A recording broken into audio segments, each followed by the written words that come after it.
Comment gérer les émotions négatives? Ici Virginie, coach de vie pour Il n'est jamais trop tard. J'espère que vous allez bien. Aujourd'hui, je voudrais vous parler du bienfait d'exprimer ses émotions négatives.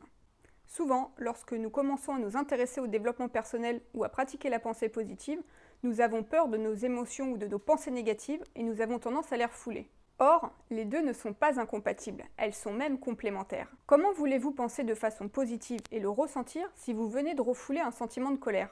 C'est contre-productif. Les pensées positives ne marchent que si nous les croyons, les ressentons et sommes dans de bonnes vibrations. Il existe des façons positives de libérer ces émotions négatives pour qu'elles ne soient pas refoulées. Les émotions négatives, trop refoulées, peuvent mener à une dépression. Il existe 3 émotions négatives principales qui sont la colère, la rancœur et la peur. Je m'appuie sur le livre « La force est en vous » de Louise Hay. C'est un livre très intéressant et facile à lire, je vous le recommande. Aujourd'hui, je voudrais vous parler plus particulièrement de la colère. La colère est une émotion honnête. Lorsque nous pensons ne pas pouvoir l'exprimer, nous la refoulons, ce qui peut provoquer de la rancœur ou un sentiment de dépression. La colère, lorsqu'elle n'est pas exprimée, se développe en mal-être. Une des meilleures manières de libérer la colère est d'en parler ouvertement à la personne à qui on en veut. Il ne s'agit pas de l'agresser, mais de lui dire ouvertement ce qu'on a sur le cœur. Je t'en veux, car lorsque l'on a envie de crier après quelqu'un, c'est que cette colère couve depuis longtemps et que l'on n'a pas eu l'occasion de l'exprimer. Une autre façon de s'affranchir de cette colère est de s'adresser à la personne dans un miroir. Il faut veiller à être seul évidemment pour ne pas être dérangé. Regardez votre reflet dans les yeux et exprimez à cette personne ce que vous ressentez. Exprimez-lui alors toute votre colère. Je suis en colère contre toi parce que. Tu m'as blessé parce que. Le but est de laisser sortir au maximum ses émotions.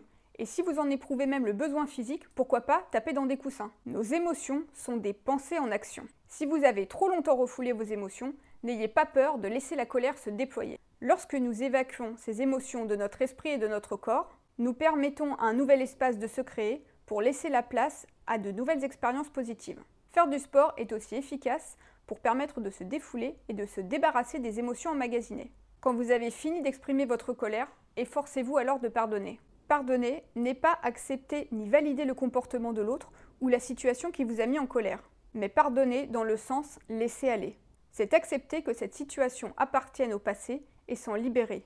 C'est pardonner pour soi et avancer. Il n'y a rien de pire que d'emmagasiner de la colère, je l'ai vécu par le passé dans mon ancien travail. Beaucoup de situations d'injustice me pourrissaient la vie et cette colère à force s'est transformée en rancœur. J'ai développé une sorte de démotivation et de « à quoi bon ?» en subissant le climat pourri qui régnait dans l'entreprise. Si j'avais appliqué une de ces astuces pour évacuer la colère, je pense que je m'en serais mieux portée et j'aurais quitté cette entreprise bien plus tôt. J'espère que ces conseils pour évacuer la colère vous aideront à la libérer plutôt que de la refouler. Merci pour votre attention et n'oubliez pas de vous abonner à la chaîne Il n'est jamais trop tard coaching pour d'autres vidéos. Je vous dis à bientôt.